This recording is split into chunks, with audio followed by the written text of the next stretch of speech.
تو کہتی ہے میری ماں کہنے لگی بیٹے جب تو پیدا ہونے والا تھا تو مجھے بڑی بشارتیں ملتی. فرماتے ہیں ماں نے نا کھولا بکسا صندوق تو 80 دینار نکالے. فرمایا پتر تم 2 بھائی ہو اور تمہارا باپ کل جاگیر 80 دینار چھوڑ گیا. 40 تمہارے 40 تمہارے بھائی کے. فرمایا بیٹا ایک بات کا خیال رکھنا میں عورت ہوں تمہارا باپ کوئی نہیں بھائی چھوٹا ہے میں پیچھے نہیں آ سکتا. یہ 40 دینار لے جا اور جا بغداد چلا جا کے تعلیم حاصل کر. بیٹے میں پہنچ نہیں سکتی خیال رکھنا. غوث پاک فرماتے ہیں 12 سال میں نے تعلیم حاصل کی یارو میں نے پتے بھی کھائے اور خود آپ کا فرمان موجود ہے. فرماتے ہیں ایسی سختیاں بھی دیکھیں کہ پتھروں اور پہاڑوں پہ گزرتی تو شاید پگھل جاتے لیکن میں نے اپنے نبی کا دین پڑھا. اب تو پیر کے گھر میں جو پیدا ہوتا ہے وہ علم لدنی والا ہوتا ہے. تو صاحب پتر ہے او خدا کے بندے صبر کر. اگر غوث پاک حسنی حسینی سید ہو کے باقاعدہ پھٹی پہ بیٹھ کے پڑھتے ہیں تو کس پیر کا مرید ہو گیا جسے علم ہی کوئی نہیں جو جاہل آدمی ہے. یہ ضروری ہے علوم دینیاں ضروری ہیں اس کے بغیر کام نہیں چلتا. اور غوث پاک رضی اللہ تعالیٰ عنہ کی آپ پوری زندگی پڑھ کے دیکھ لیں. غوث پاک تمام اولیاء کے امام ہیں ساری زندگی. غوث اعظم سے کسی نے پوچھا آپ نے سب سے زیادہ دین کا کام کس طرح کیا تو فرماتے ہیں تقریر کے ذریعے. اب تقریر کرنے والا مولوی ہوتا ہے اور تویز دینے والا سبحان اللہ. غوث پاک رضی اللہ تعالیٰ عنہ فرماتے ہیں میں نے دین کا سارا کام کس ذریعے سے کیا ہے. ہفتے میں 3 جلسے کرتے تھے اور 70 ہزار کا مجمع ہوتا تھا اور بغیر لاؤڈ سپیکر کے تقریریں ہوتی تھی. اور فرماتے ہیں جیسی سمجھ پہلے بندے کو آتی تھی ویسی آخری والے کو آتی تھی. لوگوں نے کہا حضور یہ کرم کیسے ہوا. فرمانے لگے میں نے جب تعلیم حاصل کر لی تو بولنا آتا ہی نہیں تھا تو میں بڑا پریشان ایک دن سو گیا تو خواب میں رسول کریم کا دیدار نصیب ہوا. فرمایا تیری تو واز کیا کر تیرے واز سے لوگوں کو فائدہ ہوگا. یا رسول اللہ میں اجمی بندہ ہوں لوگوں کے سامنے کیسے بات کروں گا. تو حضور نے فرمایا منہ کھولنا ذرا. کہتے میں نے منہ کھولا تو محبوب نے 7 دفعہ لعاب دہن ڈالا میرے منہ میں. آپ فرماتے ہیں پھر بولتا میں تھا اثر کوئی اور پیدا کر دیتا. حضور غوث پاک رضی اللہ تعالیٰ عنہ نے 40 سال دین کا کام کیا. صبح کے وقت فقہ کا درس دیتے تھے فجر کے بعد کچھ دیر کر ناشتہ کرتے سو جاتے پھر آ کے مدرسے میں پڑھاتے باقاعدہ بچوں کو. غوث پاک رضی اللہ تعالیٰ عنہ کی سیرت پر آپ ساری کتابیں پڑھ لیں ساری کتابیں لو. میں نے بھی بڑا ہی دعویٰ کر دیا یعنی ساری کتابیں جتنی اب تک چھپی ہوئی ساری پڑھ لو کہیں نہیں ملے گا کہ ہم غوث پاک کے آستانے پہ گئے. غوث پاک کسی بندے نے یہ نہیں کہا ہم غوث پاک کے آستانے پہ گئے غوث پاک کے دربار پہ گئے. سب نے یہی لکھا ہے کہ ہم حضور غوث پاک کے مدرسے میں گئے. ہمارے نا مدرسوں میں سبق تقسیم ہوتے ہیں. سال جب شروع ہوتا ہے نا تو سبق تقسیم ہوتے ہیں. ہمارے مدرسے میں بھی تقسیم کرتے ہیں ہمارے مولانا. آپ حدیث پاک پڑھائیں گے فلانا استاد منطق پڑھائے گا فلانا فلسفہ پڑھائے گا فلانا یہ سبق تقسیم ہوتا ہے. فلانا قرآن فلانا حدیث فلاں فقہ. تو غوث اعظم کے مدرسے کے جو ناظم تعلیمات تھے وہ کہنے لگے حضور سبق بانٹنا ہے تو آپ کو کون کون سے سبق دے دیں کون کون سا پیریڈ پڑھائیں گے. تو آپ فرمانے لگے نہیں پیریڈ رہنے دو. حضور پھر فرمایا اس طرح کرو لائق بچے تم رکھ لو اور نلائق سارے مجھے دے دو. میں جانوں اور نلائق جانے. نلائق سارے میرے. غوث پاک رضی اللہ تعالیٰ نلائق سارے رکھ لیے کند ذہن. اور حضور غوث پاک ان کو اسباق پڑھایا کرتے ان پر محنت کرتے. فجر کے بعد فقہ کا درس 10 بجے مدرسے کی کلاس. زور کے بعد حدیث پاک کا درس. مغرب کے بعد تفسیر بیان کرتے. بانج علموں جو کرے فقیری وہ کافر مرے دیوانہ. اور عشاء کی نماز کے بعد ہفتے میں 3 جلسوں سے خطاب. اور یہ سارے کام کر کے نا تو پھر بھی غوث اعظم جب دنیا چلی جاتی تو وضو کر کے مصلی پہ بیٹھ جاتے. اور 40 سال بیت گئے ساری رات اللہ کی بارگاہ میں عبادت کرتے. 40 سال حضور غوث پاک کو اللہ نے بڑا اعزاز دیا. کتابیں لکھی ڈیوٹی کی محنت کی کوشش کی پوری دنیا میں. میں پہلے بھی بتا چکا ہوں پھر بتاتا ہوں. یہ جو صلاح الدین ایوبی کا بہت نام لیتے ہیں نا بہت بڑے مجاہد تھے. صلاح الدین ایوبی کے ساتھ 70,000 کی فوج تھی. سارے کے سارے غوث پاک کے مرید تھے. صلاح الدین ایوبی نے حضور غوث پاک کی زیارت نہیں کی پر تعلیم غوث پاک کے مدرسے میں حاصل کی. اس کو بڑا شوق ہو نا کتابیں دیکھنے کا وہ میرے پاس آئے میں دکھاؤں گا انشاءاللہ. صلاح الدین ایوبی حضور غوث پاک کے مدرسے کا طالب علم ہے. یہ آپ کے ملک میں 2-3 دن سے رٹا چل رہا ہے وکیلوں کا، ڈاکٹروں کا، کل سے یونیورسٹی کا بھی چل گیا ہے۔ یہ لڑائی کسی مولوی 2 گروپوں میں ہوئی ہوتی نا،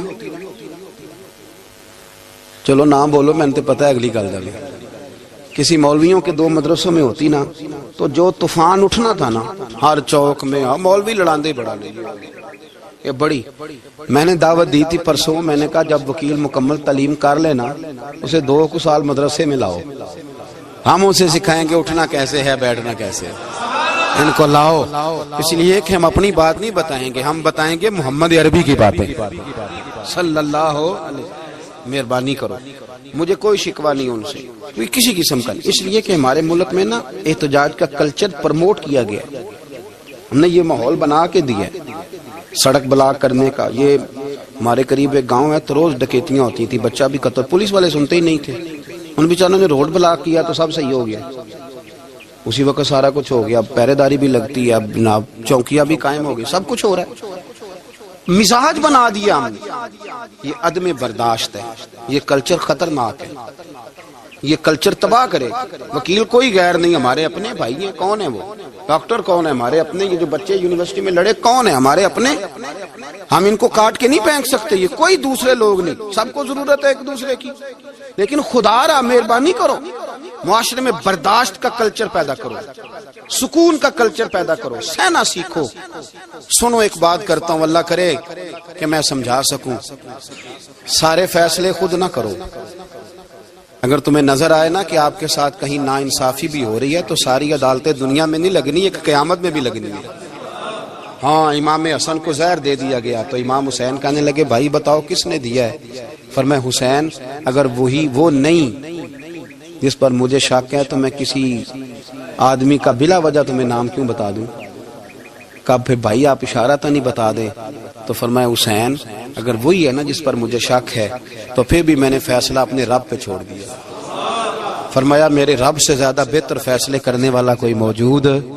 کچھ فیصلے اللہ پہ چھوڑ دو، آپ یقین کریں آپ کو بڑا ہی مزہ آئے گا، آپ کو سکون آئے گا زندگی میں۔ کچھ فیصلے اللہ پہ چھوڑو، برداشت کا کلچر پروموٹ کریں اس وطن کے اندر۔ یہ بڑا پیارا ملک ہے، اس میں برداشت کا کلچر پیدا کریں۔ وکیل کو ہر وقت ڈاکٹر کی ضرورت ہے، ڈاکٹر کو ہر وقت وکیل کی ضرورت ہے۔ ہم ایک دوسرے کے بغیر دیکھیں نا، میں نے آئین بھی رکھا ہوا ہے پاکستان کا، لیکن اس کے باوجود کوئی مسئلہ بن جائے تو میں کسی وکیل صاحب کو فون کرتا ہوں، میرے دوست ہے، میں پوچھتا ہوں کہ یار یہ مسئلہ ہے، اس کا کیا حل ہے؟ ہم مل کے رہتے ہیں معاشرے میں، برداشت کے کلچر کو پروموٹ کریں، پیار کریں، محبت بانٹیں۔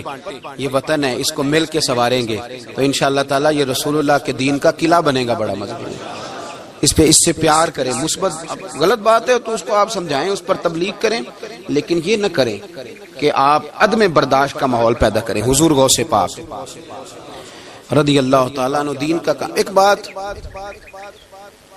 اللہ والوں کے پاس لوگ دعاؤں کے لیے جاتے ہیں، کیوں جاتے ہیں؟ سنو، میرے ساتھ ایک شخص رہتا ہے، صبح سے شام تک میری ڈیوٹی کرتا ہے، نوکری کرتا ہے، خدمت کرتا ہے، گاڑی چلاتا ہے، یہ کرتا ہے وہ کرتا ہے۔ ایک صاحب ہیں جو 3 سال کے بعد ملتے ہیں، پھر وہ جو 3 سال کے بعد ملتے ہیں وہ شکوہ کرتے ہیں کہ پیر صاحب اس کی بات زیادہ مانتے ہیں۔ تو پیر صاحب اب کدھر جائیں؟ یہ سارا دن پیر صاحب کی مانتا ہے، نہیں سمجھ آ رہی ہے آپ کو بات؟ یہ مزاج ہے نا جی۔ ایک بندہ سارا دن دنیا داری کرے، مال کمائے، پتہ نہیں جھوٹ بولے، بڑا کچھ کرے، اور ایک اللہ کا ولی جو اپنا بنائے کچھ نہ، سارا دن رسول اللہ کی باتیں کرے، سارا دن اللہ کے دین کی خدمت کرے، اور بھائی وہ جب ہاتھ اٹھاتا ہے نا تو پھر اللہ اس کی بات کو قبول کرتا ہے۔ کچھ میرے خاص ہیں، کچھ تیرے خاص ہیں، تو کچھ رب کے بھی خاص ہیں، اور اس پر بھی میں پہلے آیت پڑھ لوں گا تاکہ دلیل مضبوط ہو جائے۔ اللہ فرماتے ہیں واللہ یختص برحمتہ من یشاء، فرمایا میں نے کچھ بندوں کو اپنی رحمت سے اپنا خاص بنا لیا۔ کچھ بندے اللہ کے بس اللہ کی بارگاہ میں وہ دعائیں کرتے ہیں تو اللہ قبول فرما لیتا ہے، پتر اللہ ہی دیتا ہے، لیکن اللہ کا ولی دعا تو کر سکتا ہے نا۔ اللہ کا ولی، میری بات کی سمجھ آ رہی ہے؟ بیٹا کون دیتا ہے؟ اللہ۔ حضرت محدث اعظم رحمۃ اللہ علیہ کے پاس ایک شخص نے آ کے کہا جی ولی اللہ بیٹا دے سکتا ہے؟ آپ فرمانے لگے ولی اللہ اللہ سے ملا سکتا ہے؟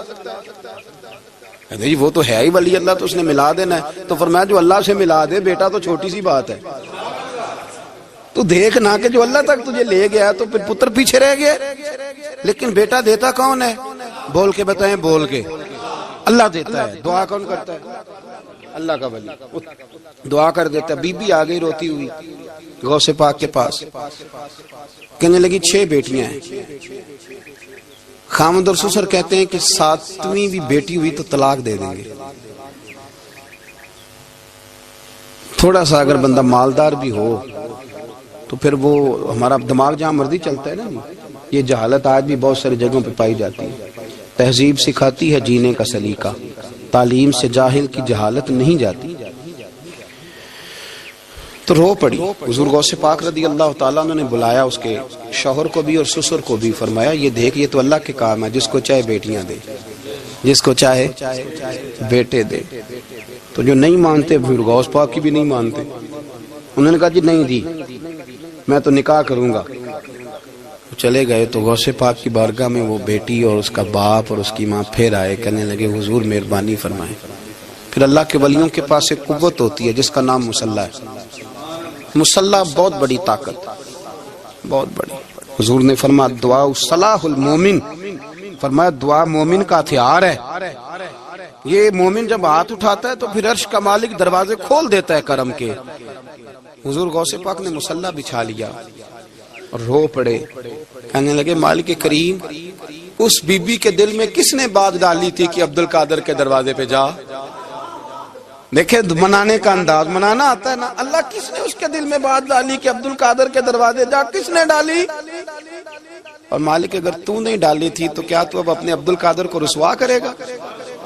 اگر تو نہیں بھیجا ہے کہ ادھر جا تو اب تو رسوا کرے گا؟ حضور غوث پاک رضی اللہ تعالیٰ عنہ دعا مانگ کے چہرے پہ ہاتھ پھیرے، بچی کے سر پہ ہاتھ رکھا، فرمانے لگے پتر جا، مجھے امید ہے اللہ نے 6 بیٹیاں دی ہیں تو 7 بیٹے بھی عطا فرمائے گا۔ تو بی بی کہتی ہے پھر رب نے فضل فرمایا اور 7 ہی بیٹے عطا فرمائے، پھر 7 ہی بیٹے رب کریم نے دیے۔ تو جو اللہ کی مان تھا پھر اللہ بھی اس کی، تو اس میں اختلاف کی کیا بات ہے؟ یہ سادی سی بات ہے۔ ایک بغداد کا سوداگر تھا، بڑا مالدار تھا۔ ایک دن اس نے بغداد کے سارے علماء اور مشائخ کی دعوت پکائی تو غوث پاک کے پاس بھی آیا، کہنے لگا حضور شام کا کھانا ہے۔ آپ نے اس کا چہرہ دیکھا تو وہ رو پڑا، کہنے لگا بغداد کے پیر انکار نہ کرنا۔ آپ نے فرمایا تو جا میں آؤں گا۔ شاگرد مرید کہنے لگے حضرت جی آپ بڑی مشغولیت تھی شام کو، فرمایا اتنا بڑا آدمی جب رو پڑتا ہے تو لگتا ہے بڑا مجبور ہے، چلیں گے۔ شام کو جب اس کے دروازے پہ گئے تو کھانا بھی اس نے چنا تو ساتھ اس نے ایک ٹوکرا ایک صندوق بھی لا کے رکھا، اوپر سے خالی۔ جب غوث پاک نے اٹھ کے دیکھا تو اندر اس سوداگر کا بیٹا، اس تاجر کا بیٹا، دونوں ٹانگوں سے معذور، دونوں ہاتھوں سے معذور، ایک ہی بیٹا اپاہج ہے۔ وہ تاجر رو پڑا، کہنے لگا حضور بڑی دنیا جانتی ہے، بڑا مال ہے، اور جب تنہا بیٹھتا ہوں تو کھول کے روتا ہوں۔ وہ بے نیاز ہے نا، ساری زندگی کے بعد ایک بیٹا دیا تو وہ بھی اپاہج ہے۔ حضور بال سفید ہو گئے، لوگوں کی اولاد بڑھاپے کا سہارا بنتی ہے، میں بوڑھے وقت میں اس کو اٹھا کے پیشاب پخانے کے لیے لے کے جاتا ہوں۔ بغداد کے عبد القادر سنا ہے جب تو دعا مانگتا ہے تو رب قبول فرما لیتا ہے، تو مہربانی فرما اگر میرا پتر ٹھیک ہو جائے، میرا زور کوئی نہیں، مالک بے نیاز ہی بڑا ہے، اگر مہربانی ہو جائے۔ تو غوث پاک نے پھر مصلح بچھایا، مصلح بچھا کے کہنے لگے مالک تو اپنے بندوں کے دل میری طرف کیوں موڑتا ہے، اور اگر موڑتا ہے تو پھر رحمت کی نظر فرما، بندہ نوازی فرما۔ ایک باپ اتنے رو رو کے آنسو بہا رہا ہے تو کرم نوازی فرما۔ حضور غوث پاک نے ابھی چہرے پر ہاتھ نہیں پھیرے کہ بچہ اللہ اکبر کہتا ہوا صندوق سے باہر نکل آیا۔ اللہ تبارک و تعالیٰ نے نا ہمارے محبوب کریم علیہ السلام کو دنیا میں بھیجا تو فرمایا یا ایھا الناس قد جاءکم برہان من ربکم، اے لوگو تمہارے پاس تمہارے رب کی دلیل آ گئی۔ اللہ تبارک و تعالیٰ نے محبوب پاک علیہ الصلوۃ والسلام کو سراپا دلیل بنا کے بھیجا۔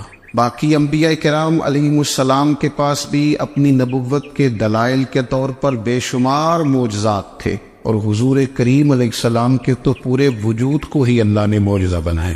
اور نبی پاک صلی اللہ تعالیٰ علیہ وآلہ وسلم کی نبوت کی دلیلیں، حضور کے رسالت کے مستحکم دلائل جگہ جگہ آپ کو ملیں گے۔ سب سے پہلی چیز تو یہ سمجھنے والی ہے کہ نبی پاک علیہ السلام نے جس چیز کو سب سے پہلے اپنی نبوت کی دلیل کے طور پر بیان فرمایا وہ حضور کا کردار ہے، سیرت ہے، عمل ہے، حضور کا لوگوں کے ساتھ رویہ ہے۔ نبی پاک علیہ السلام کی تبلیغ کے 3 دور ہیں۔